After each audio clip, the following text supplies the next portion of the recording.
अगर आपको मेरे द्वारा की गई एक्सप्लेनेशन पसंद आए तो वीडियो को लाइक करना, चैनल सब्सक्राइब कर देना और ज़्यादा से ज़्यादा लोगों के साथ वीडियो शेयर कर देना।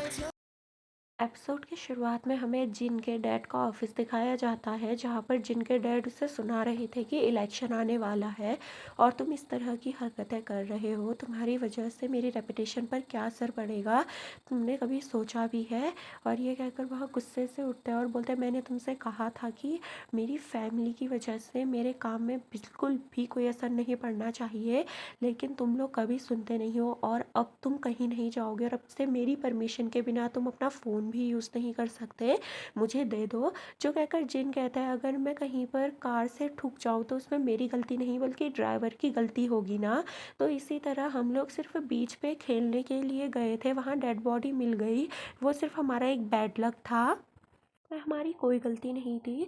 जो सुनकर उसके डैड कहते हैं, वो कोई बैड लक नहीं था, वो तुम्हारे दोस्त थे, अगर तुम उनके साथ नहीं होते तो ऐसा कुछ नहीं होता। और ये कहकर वह उसके हाथ से फ़ोन छीन लेते हैं। जिन इससे काफ़ी ज़्यादा उदास होता है और डैड बोलते हैं, मैंने तुमसे पहले भी कहा था कि उन लोगों से दोस्ती मत करो, लेकिन तुमने मेरी बात नहीं सुनी थी। और अब से कुछ टाइम तक, जब तक इलेक्शन कंप्लीट नहीं हो जाते और तुम्हारे वैकेशन ख़त्म नहीं हो जाते, तुम अंडरग्राउंड हो जाओगे और मेरी परमिशन के बिना कहीं नहीं जाओगे। जो सुनकर जिन हाँ कहता है और चला जाता है। दूसरी जगह हमें जंगकुक के घर का सीन दिखाया जाता है। वहाँ पर जंगकुक अपने स्टेप डैड के सामने बैठा हुआ था और वो उनसे माफ़ी मांग रहा था।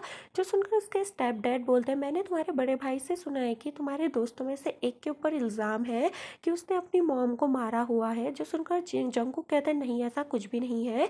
तभी उसका स्टेप ब्रदर कहता है कि अच्छा तुम उसके घर पर थे क्या जब ये हुआ था। जो सुनकर जंगकुक एक नज़र अपने भाई को देखता है लेकिन कुछ बोलता नहीं है। तभी उसके डैड कहते हैं, अगर मैं तुमसे कुछ कहूँगा तुम्हें लगेगा कि मैं तुम्हारे साथ रेसिज्म कर रहा हूँ, क्योंकि तुम मेरे सगे बेटे नहीं हो, लेकिन तुम मेरे सगे बेटे हो या नहीं हो इससे मुझे फ़र्क नहीं पड़ता। जब तक तुम मेरे घर पर हो तुम्हें मेरे रूल्स मानने होंगे, अगर तुम्हें मेरे रूल्स नहीं मानने हैं तो तुम मेरे घर से जा सकते हो, समझ में आया।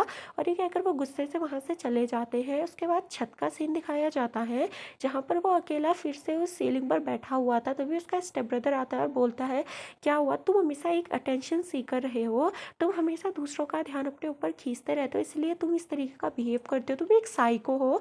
और उसी तरीके के तुम्हारे दोस्त भी हैं, वो भी क्रिमिनल्स है और उनके पेरेंट्स भी क्रिमिनल है, वो भी तुम्हारी तरह सिर्फ अटेंशन सीकर है, उससे ज़्यादा कुछ भी नहीं है।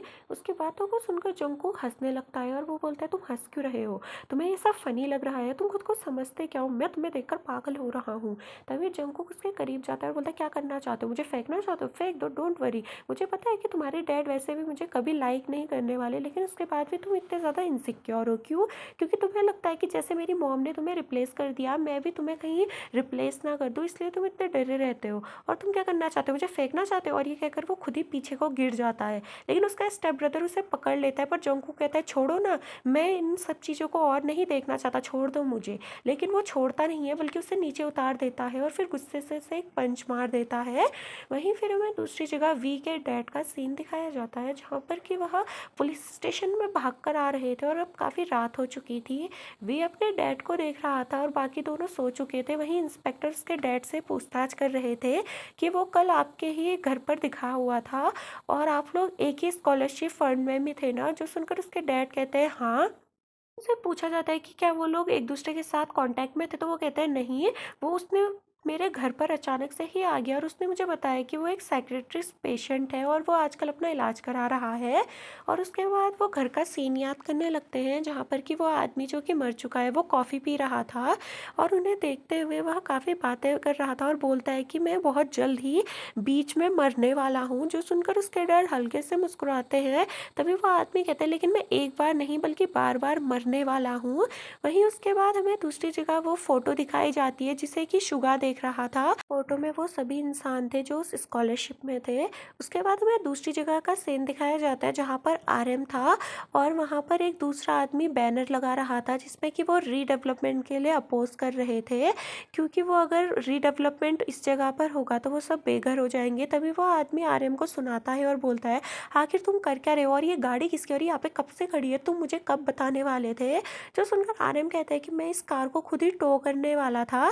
तभी वो कहता है, लेकिन तुमने किया नहीं ना। जो सुनकर आरएम उनसे माफ़ी मांगता है और वो आदमी और ज़्यादा गुस्सा हो जाता है और गुस्से में उस बैनर को नीचे फेंकते हुए बोलता है, मैं तुमसे और ज़्यादा परेशान हो चुका हूँ। क्या तुम्हें पता है कि तुम्हारा घर भी रीडेवलपमेंट के एरिया में आता है? और अगर एक बार ये सब शुरू हो गया ना, तुम रोड पर आ जाओगे, तुम्हें रोडों पर सोना पड़ेगा। तुम्हें पता है ना, अगर रीडेवलपमेंट हो गया तो एक ही फ्लैट भी कितने मिलियंस का बिकेगा। है तुम्हारे पास इतने पैसे? तो तुम अब यहाँ पे खड़े क्या हो? और ये कहते ही वो वहाँ से चला जाता है। तो आर्यन भी जल्दी से वो फेंका हुआ बैनर और वह सीढ़ी लेकर उसके पीछे चले जाता है। और वो लोग इन बैनर्स को हर जगह लगा रहे थे। उसके बाद हमें उन दोनों का सीन दिखाया जाता है, जहाँ पर जी होप और आर्यन एक छत पर बैठे हुए थे और वह दोनों इसी बारे में बात कर रहे थे कि पुलिस स्टेशन में रहना कितना अजीब था ना। और तभी जी होप कहता है कि शुगा, जिन और जंगकुक के इतने अच्छी फैमिली मेम्बर्स को हमारी वजह से वहाँ आना पड़ा, ये काफ़ी अजीब है। और हमारा तो वैसे भी कुछ नहीं है, लेकिन फिर भी तुम्हारे लिए ये थोड़ा अजीब हो सकता है। जो सुनकर आर्यन कहता है कि मेरे लिए किस चीज़ का अजीब? जिस पर वो कहता है तुम स्मार्ट हो ना। जिस पर आर्यन हंसता है और बोलता है तुम्हारा क्या? जिस पर उस पर फिर जेहोब बोलता है कि ऐसा कुछ नहीं है, लेकिन मेरे पास सच में कुछ भी नहीं है, मुझे कुछ भी नहीं आता। तुम सबकी मॉम वहाँ आई थी, लेकिन मेरा, और ये कहकर वो सभी चीज़ों को याद करने लगता है। जिस पर आर्यन उसे बोलता है कि तुम ये सब क्यों सोच रहे हो? उस पर तो ऐसा कुछ नहीं है, ये सब सोचकर मैं ज़्यादा कुछ नहीं कहना चाहता, बस मुझे थोड़ा अजीब लगता है। और ये कहकर वो खाना खाने लगता है। फिर दूसरी जगह हमें सुगा के घर का सीन दिखाया जाता है, जहाँ पर उसके डैड ड्रिंक कर रहे थे और उससे बोलते हैं कि मैं तुम्हें यहाँ अकेला नहीं छोड़ सकता हूँ। क्या तुम्हें क्या लगता है कि तुम्हें स्कूल में सच में नहीं जाना? क्या तुम्हारे लिए स्कूल का मतलब कुछ भी नहीं है? लेकिन इस वक्त शुगा उनका किसी भी सवाल का जवाब नहीं दे रहा था और उसके डैड लगातार ड्रिंक करे जा रहे थे। दूसरी जगह हमें आरएम का सीन दिखाया जाता है, जहाँ पर वो अगले दिन डम्पलिंग्स जमा कर रहा था और उसे जीहोप की बात याद आती है, जो उससे बोलता है तुम मुझसे जेलस फील करते हो ना। जो सुनकर आरएम हंसने लगता है और बोलता है हाँ, बहुत टाइम पे मुझे तुमसे जेलिसी होती है कि तुम्हारे पास कुछ भी रिस्पॉन्सिबिलिटी नहीं है, लेकिन मुझे अपने पूरे परिवार का ख्याल रखना पड़ता है। बहुत बार मैं सोचता हूँ कि मैं इन सब से भाग जाऊँ, और मैं चाहता भी हूँ कि ये रीडेवलपमेंट हो जाए, क्योंकि अगर एक बार रीडेवलपमेंट हो गया तो मैं सच में अपनी फैमिली से दूर हो जाऊँगा और मैं उनके बिना आराम से रह पाऊँगा। लेकिन ऐसा कुछ भी नहीं हो रहा है, क्योंकि मैं सब कुछ छोड़ सकता हूँ लेकिन अपनी फैमिली को नहीं छोड़ सकता। और यही सब सोचते हुए वो अपने घर वापस आ जाता है। और इस वक्त वो डंपिंग लेकर आया था, जहाँ पर उसकी मॉम उसके डैड की हेल्प कर रही थी, क्योंकि उसके डैड कुछ ज़्यादा ही बीमार थे। तभी वह घर के अंदर आकर उन डम्पलिंग्स को टेबल पर रख देता है, जो देखकर उसकी मॉम शॉक हो जाती है और बोलती है डम्पलिंग? जिस पर आर्यन कहता है हाँ डैड को ये पसंद है ना, मैं बस इसलिए ले आया। तभी वो अपने भाई से कहता है खा क्यों नहीं रहे हो, और उन दोनों को खाने का इशारा करता है। उसका भाई कहता है लेकिन मैंने तो फायर नूडल मंगाए थे। जिस पर उसकी मॉम उसे मारती है और चुप कराती है और बोलती है जो है वो ही खाओ। जिस पर आर्यन फिर उनसे रीडेवलपमेंट के बारे में बात करने लगता है कि यहाँ तो रीडेवलपमेंट हो रहा है, आपने उसके बाद क्या सोचा है, क्या हम आंट के घर जाएंगे? लेकिन जैसे ही उसने ये बोला ना, उसकी मॉम गुस्से से उसे देखने लगी। पहले तो वो चुपचाप डंपलिंग खा रही थी, जैसे ही उसने आंट की बात शुरू की उसकी मॉम एकदम पागल हो गई और बोलती है तुम्हें पता है तुम्हारी वो आंट कैसी है? मैंने सिर्फ उससे तुम्हारे डैड के बिल्स बोले थे हॉस्पिटल, उसी में भी उसने हमें ऐसे ट्रीट किया। तुम्हारे डैड ने अपना घर बेचकर उसकी शादी में उसकी हेल्प करी, लेकिन वो हमें ऐसे ट्रीट करती है। तुम सोच क्या रहे हो इस बारे में? जिसमें आरएम कहता है कि तो आपको क्या लगता है कि हम रीडेवलपमेंट के बाद कहाँ रहेंगे, रोड पर? उस पर उसकी मॉम कुछ नहीं कहती और चुपचाप मुड़कर रोने लगती है। दूसरी जगह फिर वी का सीन दिखाया जाता है, जहाँ पर उसने उस कैट के लिए ग्रेव बनाई हुई थी और वो आरएम से कहता है इसे ऐसे ही करते हैं ना। और उसके बाद वो उसके लिए हाथ जोड़ लेता है, तो आरएम भी हाथ जोड़कर कहता है अगली बार तुम अगर बॉर्न हो तो ह्यूमन फॉर्म में बॉर्न हो, एक कैट के फॉर्म में नहीं। जो सुनकर वी भी कहता है नहीं, दोबारा तुम रीबॉर्न मत होना, क्योंकि सर्वाइव करना बहुत ज़्यादा डिफ़िकल्ट होता है। जो सुनकर आर्यन उसे देखता है। उसके बाद हमें हॉस्पिटल का सीन दिखाया जाता है, जहाँ पर जिमिन आराम से सो रहा था। तभी उसे अचानक से आवाज़ आती है आई एम सॉरी, मुझे मत मारो, मैं किसी को नहीं बताऊंगा, प्लीज़ मुझे हर्ट मत करो, I am sorry, please don't kill me. ऐसी आवाज़ें आ रही थी। और फिर उसे बचपन का सीन याद आता है, जहाँ पर कि वह उसी आदमी को देखता है जिसने कि उस छोटे बच्चे को टॉर्चर किया था, और वह जिमिन को भी वैसे ही गुस्से से देख रहा था, जिससे जिमिन एकदम से डर जाता है और उसे पैनिक अटैक आने लगता है। और वहीं स्कूल बस में ही वह उसे देखते हुए बेहोश हो जाता है।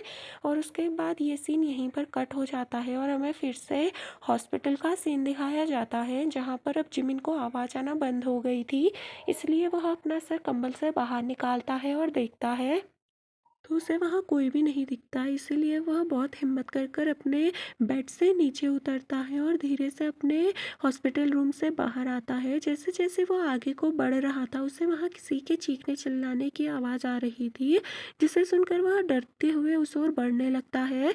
तभी वह एक रूम के सामने आकर पहुँच जाता है और छुपके से उस रूम के अंदर देखता है, तो वहाँ पर एक पेशेंट था जो कि काफ़ी अजीब तरीके से बिहेव कर रहा था और काफ़ी ज़ोर-ज़ोर से वह चिल्ला रहा था। जिसे देखकर नर्सेस उसे उसके बेड से एकदम बांध देते हैं और जिमिन को हटने का बोलकर उसे वहाँ से ऑपरेट करने के लिए ले जा लेते हैं। इससे जिमिन काफ़ी ज़्यादा घबरा जाता है और वो वहीं पर खड़ा होकर एकटक उस इंसान को देख रहा था। उसके बाद हमें सोंगजू सिटी हॉल का सीन दिखाया जाता है, जहाँ पर इस वक्त रीडेवलपमेंट के लिए रेजिडेंस मीटिंग चल रही थी, जिसपे वहाँ के सारे लोग आए थे जो कि उस रीडेवलपमेंट एरिया में रहा करते थे, स्लम एरिया में, जिस पर जे होप और आरएम भी थे। तभी वहाँ पर जिन के डैड एंटर करते हैं और जिन भी, जिसे देखकर आरएम और जे होप से हेलो बोलते हैं, तो वो भी उन्हें हेलो बोलता है, लेकिन उसके डैड का असिस्टेंट से सामने जाकर चेयर पर बैठा देता है, तो उसे वहाँ जाकर बैठना होता है। लेकिन वो वहाँ पर बैठने के बाद भी उन दोनों से हेलो हाय कह रहा था, इससे वो काफ़ी खुश थे।